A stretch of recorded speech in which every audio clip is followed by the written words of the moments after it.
याद कीजिए, अब से ठीक 10 दिन पहले रात का वो समय था जब 3 सितंबर और 4 सितंबर के बीच की वो दरमियानी रात थी, जब इन्हीं तंग गलियों में चांदनी महल इलाके के यही जो गली बाहर वाली छत्ता लाल मियाँ कहलाता है, यहाँ से एक बुज़ुर्ग महिला जिनकी उम्र लगभग 60 साल के आसपास थी, मुमताज़ परवीन जिनका नाम था, उनकी लाश निकाली गई थी और बेहद सड़ी गली हालत में डिकम्पोज लाश थी। और जिस मकान से वो लाश निकाली गई थी वो ये घर है जहां हम लोग आज पहुंचे हैं। दरअसल इस हत्याकांड की गुत्थी सुलझ गई है और कोई और नहीं बल्कि खुद उनका अपना भांजा फरमान अहमद गिरफ्तार किया गया है। उसी ने ही मासी का कत्ल किया था। यही सामने वो दरवाज़ा जो इस वक्त आप अपने स्क्रीन पर देख रहे हैं, मुमताज़ इसी में रहा करती थी और 30 तारीख को 30 अगस्त की सुबह में उनका भांजा मेरठ से, जो कि शाहपीर गेट से गिरफ्तार हुआ है, दिल्ली पुलिस के सेंट्रल डिस्ट्रिक्ट के स्पेशल स्टाफ ने उसको गिरफ्तार किया है क्योंकि उसने मुमताज़ परवीन का कत्ल किया था। और ये मामला जब से सुर्खियों में आया उस वक्त से लेकर के अब तक, क्योंकि 30 तारीख को कत्ल करके वो यहाँ से फरार हो गया था और उसके बाद में लगभग 8 से 9 बजे का वक्फा था। 3 सितंबर 2021 को लोगों को जब यहाँ बदबू आई, आसपास के रहने वालों को स्मेल आई, तो लगा कि कुछ ना कुछ गड़बड़ है। पुलिस को सूचित किया गया था, जिसके बाद पीसीआर के एहलकार यहाँ पहुँचे थे, कंट्रोल रूम की गाड़ी यहाँ पर आई। थाना चांदनी महल जो इस गली से पीछे ही है, यानी इस मोहल्ले से सटा ही हुआ है, वहाँ का स्टाफ, खुद joint commissioner central range NS Bundela यहाँ पर पहुँचे, DCP central district, ACP, SHO, तमाम लोग पहुँचे। उसके अलावा फॉरेंसिक एक्सपर्ट्स को बुलाया गया था, क्राइम टीम को बुलाया गया था, स्पेशल स्टाफ के एहलकार को बुलाया गया था और जांच शुरू की गई थी। उस वक्त में मामला गुमनाम के खिलाफ, अननोन के खिलाफ 302 का दर्ज किया गया था। और पहले ही दिन से जो शक जताया जा रहा था, जो उम्मीद की जा रही थी, वो यही था कि कोई ना कोई जिसकी इजी एक्सेस है, जो आसानी से मुमताज़ के घर में आता या जाता होगा, यकीनन कहीं ना कहीं कत्ल में उसका हाथ हो सकता है, वो मुलव्विस हो सकता है। और हुआ भी यही। जब जांच शुरू की गई और तमाम तथ्य देखे गए, टेक्निकल सर्विलांस चेक किया गया, CCTV फुटेज देखी गई इस इलाके की, और जो लोकल इंटेलिजेंस थी उसको खंगाला गया, तो ये पता लगा कि 30 अगस्त 2021 की सुबह में मेरठ से मुमताज़ का जो भतीजा फरमान अहमद था वो यहाँ पर पहुँचा था और किसी बात को लेकर के मासी से, अपनी खाला से कुछ रंजिश चल रही थी, जिसकी वजह से उसने कत्ल किया और फिर यहाँ पर लाश को छोड़ करके कमरे में अंदर बंद करके मुमताज़ परवीन की लाश को वापस मेरठ भाग गया। बहरहाल इस हत्याकांड की जो गुत्थी थी वो पुलिस ने अब फिलहाल सुलझा ली है, लेकिन उसके पीछे कई पेच और कई तरह की कहानियां निकल कर के सामने आई, जो फरमान के ज़रिए पुलिस टीम को बताया गया है। अलावा उसके मुमताज़ का खुद का क्या प्रोफाइल था और क्या एंगल इसमें और निकल कर के आए हैं, एक प्रॉपर्टी डिस्प्यूट को लेकर के भी मामला सामने आया है। उन तमाम चीज़ों पर बात करने के लिए जो उनके भाई बने हुए थे अहमद भाई, वो मौजूद हैं, और कुछ वो लोग जिनका मुमताज़ से मिलना जुलना था, रोज़ इंटरेक्शन रहता था, उन लोगों से भी ज़रूर जानना चाहूँगा कि आखिर इस सब के पीछे वजह क्या साफ नज़र आती है। थाना चांदनी महल इलाके के छत्ता लाल मियाँ की ये जो गली बाहर वाली है, जहाँ ये हत्या हुई थी मुमताज़ की, 10 दिन पहले का वो समय याद कीजिए जब रात के उस 2:30 बजे बॉडी को निकाल करके लेके जाया गया। 3 तारीख थी, पुलिस को सूचित किया गया था और 4 तारीख लग गई थी, वो दरमियानी रात थी। ये मुमताज़ के भाई अहमद इस वक्त हमारे साथ मौजूद हैं, जिन्होंने उस दिन भी बताया था जी। ये पूरा वाक़या अब निकल कर के सामने आया है जी, और इसमें जो नाम खुला वो किसी और का नहीं, बात वही आई कि जैसे घर के भेदी ने ही लंका ढाई, अपने भांजे ने। क्या कुछ आप जानते हैं इस बारे में? और अब जब ये मर्डर केस खुला है तो उसकी वजह क्या थी पीछे? देखिए, अब ये जो मर्डर केस खुला है इसकी वजह तो सामने आ गई है। असल में जो हमने ये अपने प्रेस रिलीज़ वगैरह पढ़ी हैं, अखबार पढ़ी हैं, उसमें तो यही पता लगा है कि ये जो लड़का है भांजा, इनकी बहन का लड़का, शहनाज का लड़का है, मेरठ से ताल्लुक़ रखता है। और ये कुछ ऐसा था कि जो फायरिंग 2 महीने पहले तकरीबन बाड़ा हिंदुराव में हुई थी, तो उसमें इसको ये शक था कि मेरी जो खाला हैं वो फंसा रही हैं मेरे को। तो ये तो हमने पढ़ा है, ये तो हमने देखा है।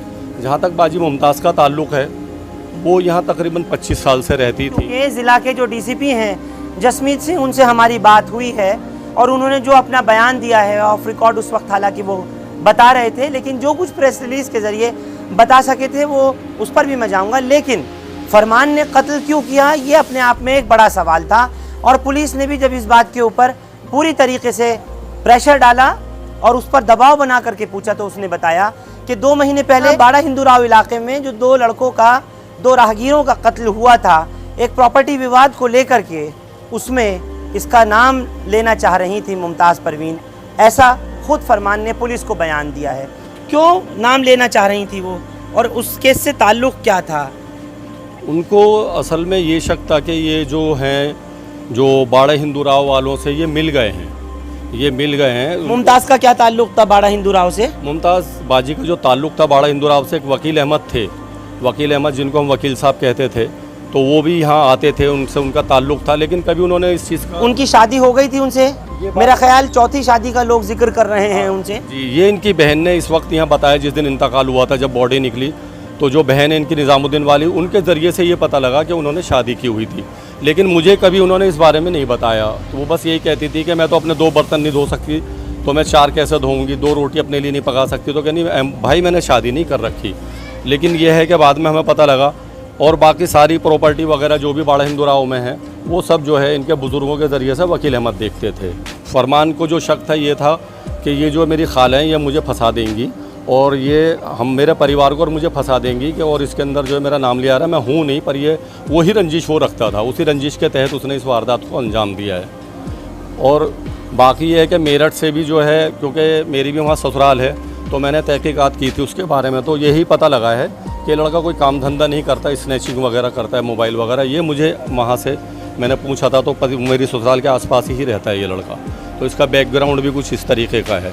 1980 में सन तो मुझे याद नहीं, पर ये मुझे मालूम है, जैसे उन्होंने बताया था, पहली शादी मेरी मेरठ के ही पास में कोई गांव था, वो थे तबलीगी जमात के, उनका नाम था सुल्तान अहमद, उनसे हुई थी। फिर उनसे 3 बच्चे हुए, तो कुछ जो है बहनों ने जो है या घर वालों ने उनको कुछ समझाया, तो उन्होंने फैमिली प्लानिंग कर ली थी। उसके बाद उन्होंने उनको डिवोर्स दे दिया था इस बात पे कि हमारे मज़हब से ये ताल्लुक़ नहीं रखता, गुस्से में। उसके बाद उनकी पाकिस्तान में अब्दुल वहाब खान से शादी हुई थी। वो 1998 में बताया गया पुलिस के ज़रिए कि 1998 में दूसरी शादी हुई मुमताज़ की पाकिस्तान के अब्दुल वहाब खान से। उसके बाद ये पाकिस्तान से इधर आ गई। यहाँ पर इनकी जो मुलाकात एयरपोर्ट के ऊपर जो है हुई होगी, जब वहाँ से ये ट्रेवल करके आई। यहाँ कामरान गौहर जो खेपी थे, जो सवारियाँ भेजते थे, उनसे इनका कुछ ताल्लुक़ हुआ, तो उसने कुछ उनको समझाया होगा, तो फिर वो किसी भी तरीके से वहाँ से निकलकर, पाकिस्तान से निकलकर किसी भी तरीके से वो दिल्ली में यहाँ लाके इन्होंने शिफ्ट कर दिया। तो वो केस उन पर नागरिकता का वो केस दर्ज हुआ था उनके ऊपर। बताया ये भी गया था कि कुछ मामलों में उनकी गिरफ्तारी भी हुई थी। जो इनके दूसरे शौहर थे 1998 में, जिनसे अब्दुल वहाब से शादी हुई थी, उनका बताया गया कि दिल्ली पुलिस के स्पेशल सेल ने उनको एक्सप्लोजिव सप्लाई करने के और साथ ही साथ जो काउंटरफीट नोट होते हैं, जाली करेंसी नोट, उनके सप्लाई के मामले में भी गिरफ्तार किया था। लेकिन उनसे भी फिर मामला ख़त्म हो गया था। हाँ, उसके अंदर मुझे ये बताया था बाजी ने कि उसके अंदर उनको सज़ा हुई थी 10 साल की, और वालिद साहब को भी हुई थी 7 साल की, और ख़ुद मुमताज़ को भी हुई थी 10 साल। हाँ, और उनको भी हुई थी, और उनको कामरान गौहर को भी हुई थी। बाद में कामरान गौहर को पाकिस्तान भेज दिया गया था। कामरान गौहर तीसरे शौहर? तीसरे। अच्छा। तो फिर उसके बाद जो इनके केस वगैरह देखते थे, वालिद साहब ने बताती थी कि मेरे हाथ में हाथ दिया था कि भाई इनका ध्यान रखना मेरी मौत के बाद। तो फिर इनके साथ था। ये मुझे उसी दिन पता लगा कि शादी, लेकिन कभी उन्होंने ये नहीं कहा कि भाई मैंने शादी कर रखी है, कि नहीं मैंने शादी नहीं कर रखी। ये मेरे जो है हेल्प करते हैं, जो भी है बिल्लियों का खर्चा वर्चा देते हैं, और कुछ जो इनको पाकिस्तानी नेशनैलिटी भी मिल गई थी पुलिस की तरफ से, बताया जा रहा है। पाकिस्तानी नेशनलिटी इस तरह से मिल गई थी, जब उन्होंने वहाँ से यहाँ ट्रेवल करा, इनके मेरठ में कोई फंक्शन था, तब इन्होंने कहा मुझे जाना है, तब वहाँ से पाकिस्तानी वीज़ा लगाकर पाकिस्तानी पासपोर्ट से ही ये इंडिया आई थी। उसके बाद फिर एक मरतबा और आई थी, दूसरी मरतबा में कामरान गौहर से मुलाकात हुई थी। 2 बार ट्रेवल किया था, 2 बार ट्रेवल किया था पाकिस्तान से, और पाकिस्तानी पासपोर्ट था। और अभी एक बात मुझे तकरीबन 1 साल पहले बताई थी, अब उनके शौहर का, जो पहले शौहर थे, उनका इंतकाल हो गया। कुछ कानूनी सलाह दी होगी वकीलों ने, तो फिर उन्होंने फिर निकाह किया था, नेशनलिटी प्राप्त करने के लिए। ये उन्होंने बताया, कुछ वकीलों से सलाह थी, उन्हीं से किया था, जो सुल्तान अहमद थे। उनसे करके कुछ आगे दिया होगा, वकीलों ने कोई सलाह दी होगी, उसके अकॉर्डिंग उन्होंने निकाह किया था, ये भी मुझे बताया था। लेकिन कहने कि मेरा किसी बात से कोई लेना देना प्रॉपर्टी से, इससे मुझे तो एक ये है कि भारत में रहना, और मैं चाहती हूँ कि मैं इंडिया की हूँ तो मैं यहीं पर ही मरूँ, और मेरा जो है दफन कफन भी यहीं हूँ। मेरा नाम सैयद सुफियान अहमद।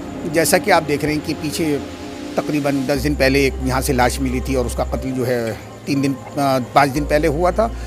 तो ये सारा का सारा मामला जो निकल कर के आया, जो पकड़ में आया, वो सिर्फ सीसीटीवी कैमरे की वजह से आया और पुलिस की अपनी मेहनत है। और उनका अपना भांजा निकला, वो एक अलग मामला है, लेकिन पकड़ में जो आया वो सिर्फ इस वजह से आ सका क्योंकि सीसीटीवी कैमरे जगह जगह लगे हुए हैं। सीसीटीवी कैमरे सरकार भी लगवा रही है, दिल्ली पुलिस भी लगवा रही है, RWA भी लगवाती हैं, लोग अपना प्राइवेट भी लगवाती हैं सुरक्षा की दृष्टि से।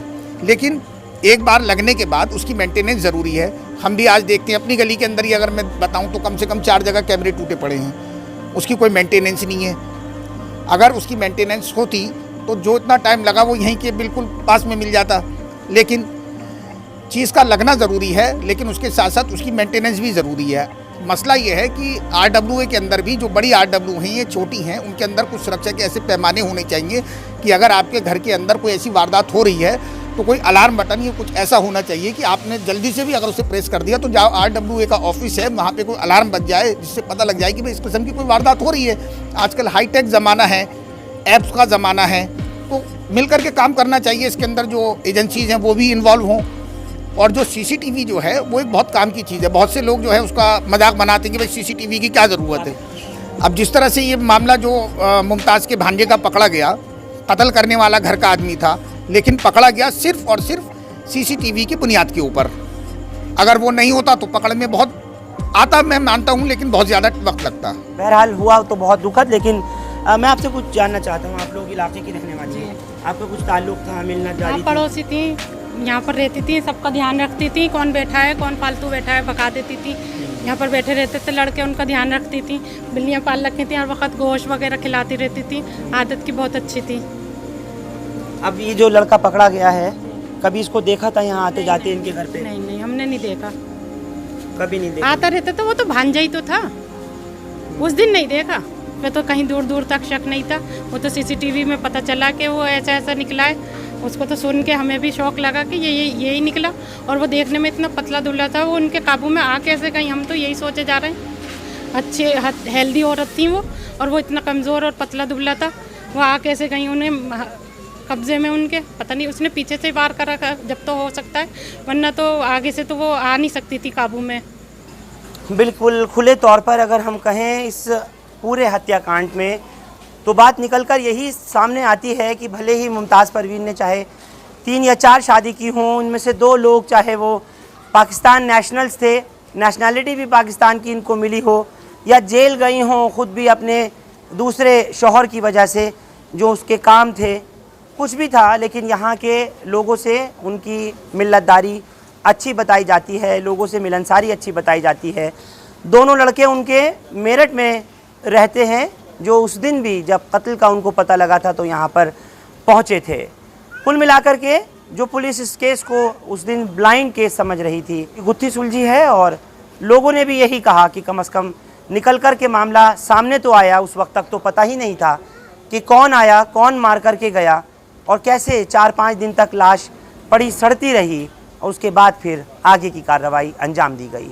बहरहाल सेंट्रल डिस्ट्रिक्ट पुलिस ने फरमान अहमद को, जो इस केस का मुलजिम है, जो उनका खुद का भांजा, उसको कोर्ट में पेश करने के बाद उसको 2 दिन के रिमांड पर लिया हुआ है, जिसके बाद निश्चित तौर पर उसको जुडिशियल कस्टडी में भेजा जाएगा। आप लोग हमारे साथ इस खबर पर जुड़े, आपका बहुत बहुत शुक्रिया। हिंदुस्तान लाइव फरहान याहिया यूट्यूब पर सब्सक्राइब कर सकते हैं और क्लिक कर सकते हैं बेल आइकन हमारी खबर की पहली नोटिफिकेशन के लिए। फेसबुक पर हमारा page Hindustan live Farhan Yahiya follow और लाइक कर सकते हैं। शुक्रिया साथ जुड़ने के लिए। Thank you for now.